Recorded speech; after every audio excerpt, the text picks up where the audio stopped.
Yes, people, welcome to Big Head Mode, your look at the week's hottest video game news. Now, we've got a lot to talk about, so let's crack open a cold one and get right into it. Rest in peace, my granny, she got hit by a bazooka. Nintendo loves to keep their fans waiting, and we've all been waiting, especially me, for Twilight Princess to make it over to NSO ever since the GameCube games were announced for it. Well, if Nintendo won't do it, it looks like the fans have taken it into their own hands. Now, we have heard in the past of games being decompiled before to run on other platforms like PCs, Mac, but this time it's a little bit different. There is a team working on the Twilight Princess decompilation, which has managed to make it run on everything. I've just tried it out on my Mac and it is insane. Now, before we get any further into this decompile game does not come with the actual game itself. It gives you the method to run the game, but doesn't have the game files. So if you do go looking for it, the link is in the description for it below, but you're not going to have the actual Twilight Princess game there. You're going to have your own ROM for it. I own Twilight Princess on multiple platforms, and I hope you do too if you're going to go down this route. This is going to run on Windows, Linux, Mac, Android, and even iOS if you're in certain parts of the world to get access to different web stores than you would normally get access to. It's crazy. It is absolutely crazy. I installed it earlier, had a little bit of a play about it. I haven't played too much of it because obviously if you follow me on Twitch, you'll know that I'm trying to make my way through the entire Zelda catalog, but it is just nuts. It runs so seamlessly, it runs so smooth, and it has the ability to have so many quality of life changes. Now, yes, this is the GameCube version. Now in Dusk, which is the name for this decompilation, obviously all the changes that were brought over from the Wii U's HD version of Twilight Princess can be turned on, as well as a bunch of other things, as well as a whole host of quality of life improvements you can make to it. And you can put in texture packs as well. When I was playing with it, I found a 4K texture pack, put that in there. I had some UI changes I could put in as well because I'm using my DualSense controller for it. So I've actually got it so that I've got R1 and X and square and triangle in the game. It's so weird seeing Link on screen with the Sony buttons, but it just works. Like, it's so good. And I can't wait for the improvements that are going to come along with it as well. They said they're going to put in like randomizers and loads of other bug fixes and updates to it. It's only going to get better. If you can't tell, this has literally blown my mind.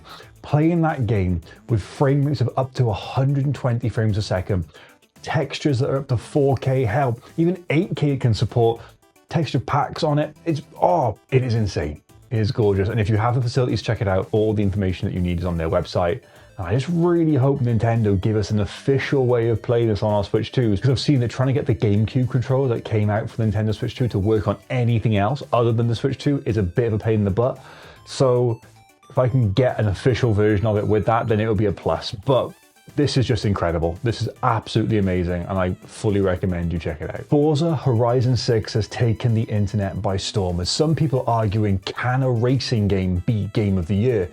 And I would argue, well, anything can be. I mean, if Elden Ring's DLC can be nominated for it, then a racing game surely has its place. At time of recording, it's currently sitting at 92 on Xbox, but it's sitting a few points lower on PC, but that's all to be expected. I'm sure the user scores are going to go up a lot more when more people can get their hands on it when general release hits, because right now it is in that early access phase. So since the 15th of May, it's been in early access, and it goes into general release on the 19th. So if you are someone who's got it on Game Pass, you've got to wait a little bit longer, like myself. But if you did buy the premium edition, then you'll be getting that right now. So you can go ahead and just get stuck right into it. And I am very jealous of that because the review scores have been insane. IGN even gave it a 10 out of 10. It's as good as mixtape apparently. But with all that said, the game did leak out a little bit early as well. So some people noticed that it was uploaded to SteamDB and it was available to get. I'm not sure how it all works from that side of it, but they got it, they were playing it, it was leaked out, more people got it, they played it with their consoles online,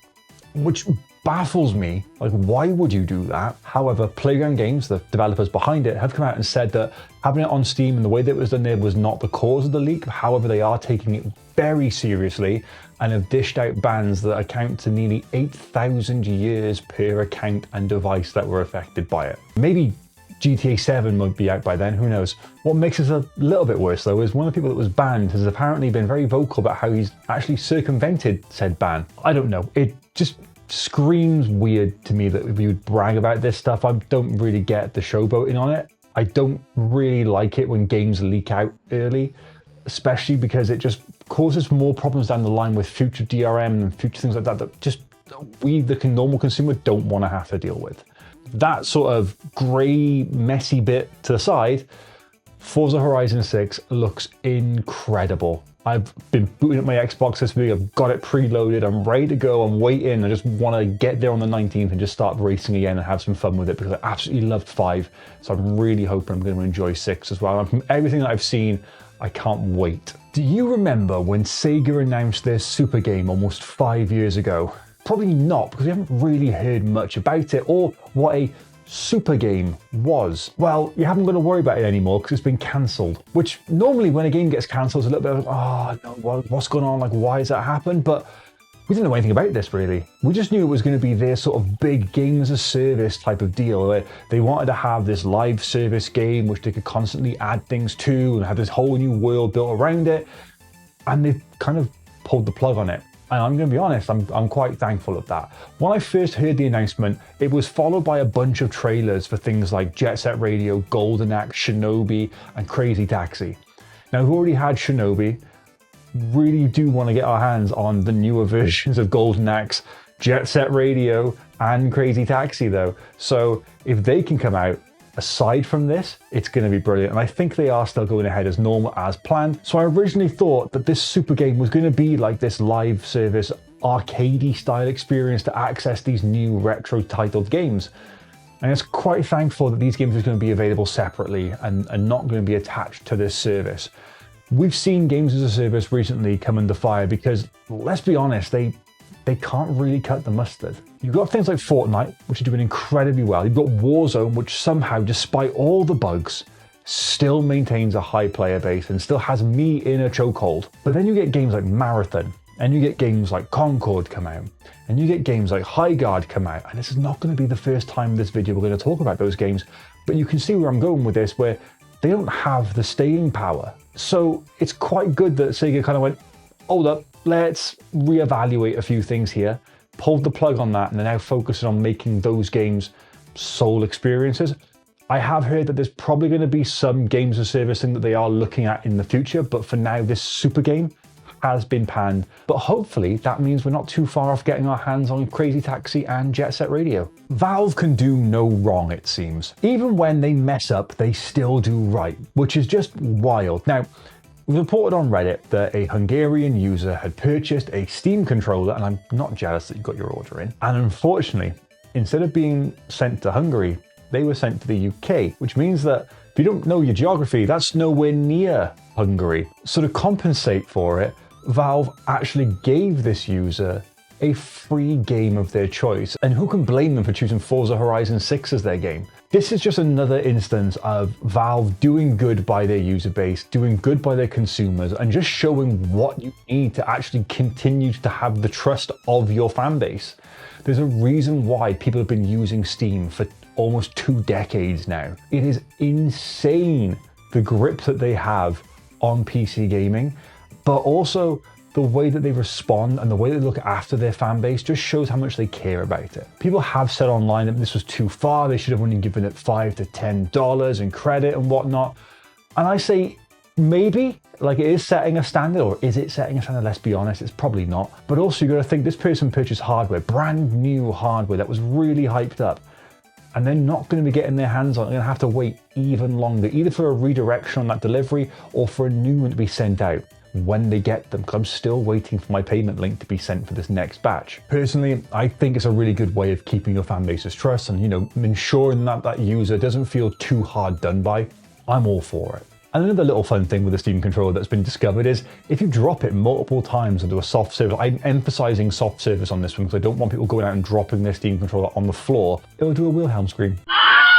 Sony has slashed Bungie's valuation by $765 million. Not so long ago, when Bungie were acquired by Sony for the small sum of $3.6 billion, there was all these hopes that Bungie were going to be there to bring out the best in live service games for Sony. I mean, hell, these are the guys that made Destiny 2 and nothing really since. And that's the problem.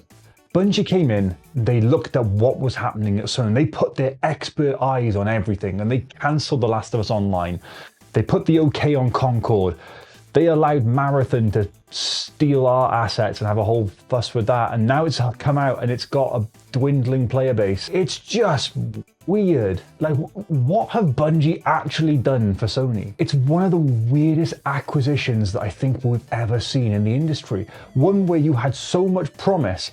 I'm just getting flashbacks right now to actually when Microsoft bought Rare and just squandered it, and that kind of similar in that what did Rare do for Microsoft, but it was more Microsoft didn't know what to do with Rare, whereas Sony, I guess, didn't really know what to do with Bungie, but Bungie didn't know what to do with themselves either. So yeah, it's just like, what was it all about?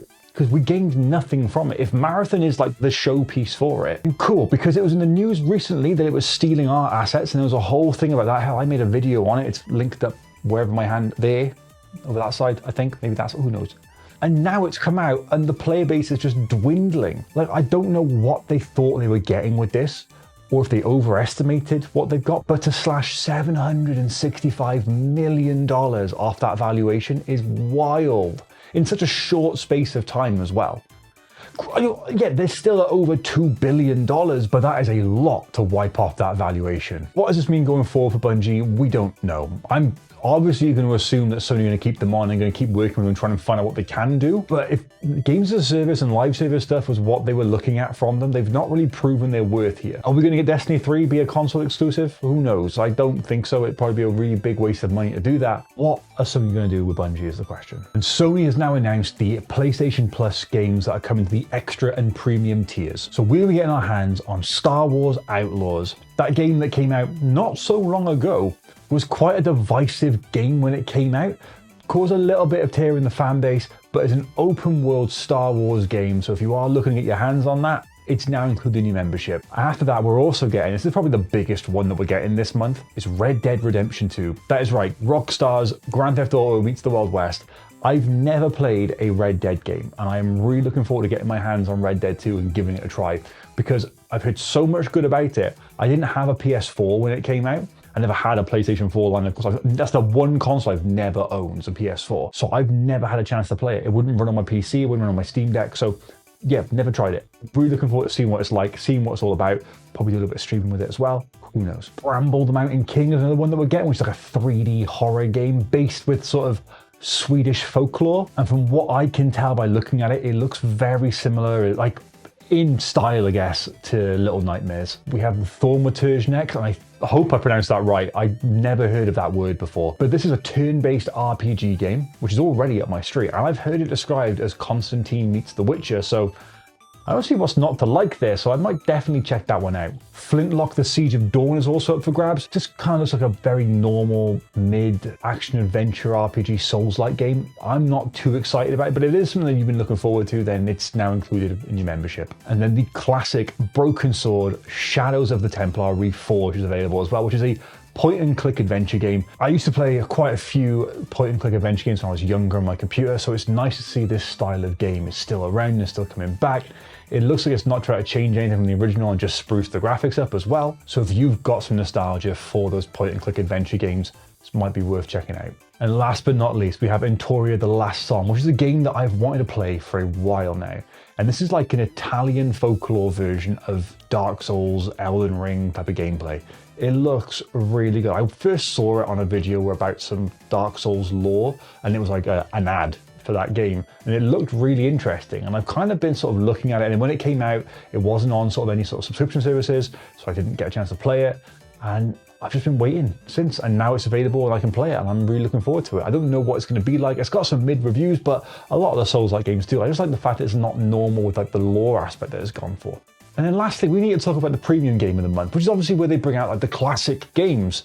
And it's Time Crisis. If you've got a modern TV, you can't use a light gun, and no one's got a light gun for the PS5 anyway. So what the hell is this game in here for? It's so weird that Time Crisis is the one that they have chosen to put in. There's so many games that they haven't used this for. And at this point now, I'm wondering why people have premium. I used to have premium until I went, actually, I'm not playing the classics. I'm not cloud streaming anything.